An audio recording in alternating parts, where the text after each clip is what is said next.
This is Counterpoint, and I'm your host, Tanya Allen. We're back with our current events panel with lots of commentary on the latest headlines. We'll cover new calls to lower Canada's voting age to 16 years. We'll discuss Conservative leader Pierre Poilievre's upcoming by-election and what that means for his leadership. We'll tackle the Coldplay kiss cam incident. Should we expect a right to privacy in this digital age? We'll unpack the Canadian consulate in Hong Kong flying an altered Canadian flag. Should that even be permitted? And finally, if we have time, we'll scratch the surface with the Epstein-List fiasco playing out south of the border. What does this issue mean for the MAGA Trump supporters south of the border? And has the love affair with Trump come to an abrupt end? Well, lots to get through. And joining me now is Michelle Simard, lawyer, privacy and cybersecurity specialist, and Mike Patton, political commentator. Mike, Michelle, great to have you on. Morning. Very, very full list, so we're going to dive right in. Let's start with the Coldplay incident. I know many in the blogosphere, cable sphere, whatever sphere have been discussing this.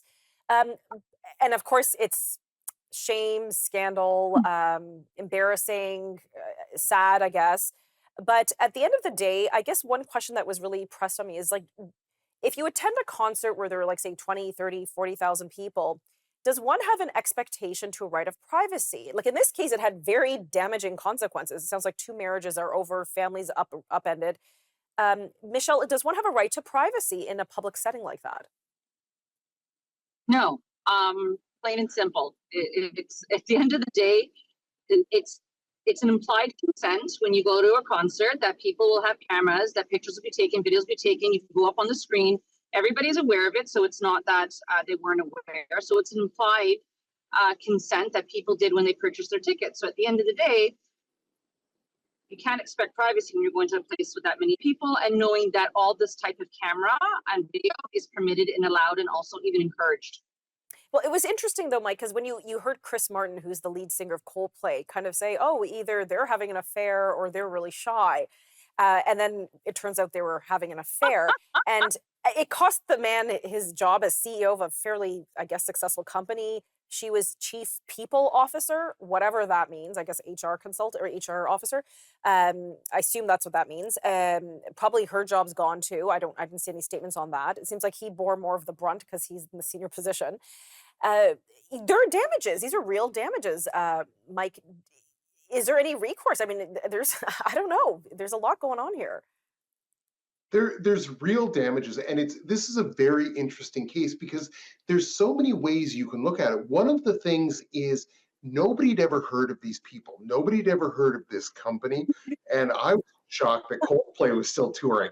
But very quickly, you can do something that if it goes online can absolutely devastate your life, or something can go online that makes you a national hero in a moment.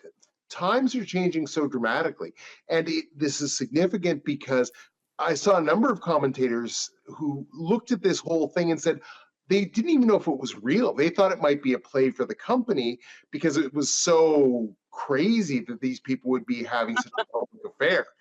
But the internet is an incredibly powerful thing, and that should be the big takeaway from this. Wow. Yeah, you never know. You never know who's watching. Any final thoughts, Michelle, or should we move on to something else? Yeah, don't have affairs in public. Yes, be careful what you do in public. Don't share affairs in public. Good one. Okay, let's move on. We still have a little bit of time. The Canadian flag at the Hong Kong consulate. Mike, why don't you start us off on this one? It's an altered flag, and this has caused alarm.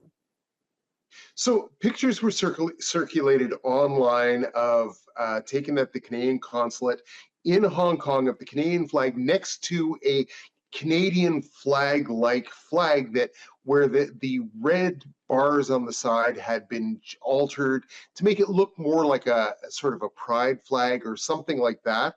And they were promoting this as proof of Canada's embracing of diversity. Now, Peter Worthington really pointed out that this is a real problem because it is technically illegal to alter a Canadian flag. And why is the government of Canada altering a Canadian flag that should be somewhat sacrosanct? Fair point. Michelle, we have 20 seconds. Comment? It's not, I would clarify that with the government of Canada, it's actually employees that are aware of what the rules are and what the government is going to do about it. Well, that's how we'll know if they allow it or they don't allow it. So we're still waiting for commentary on that. Okay, we're going to continue that topic in just a moment.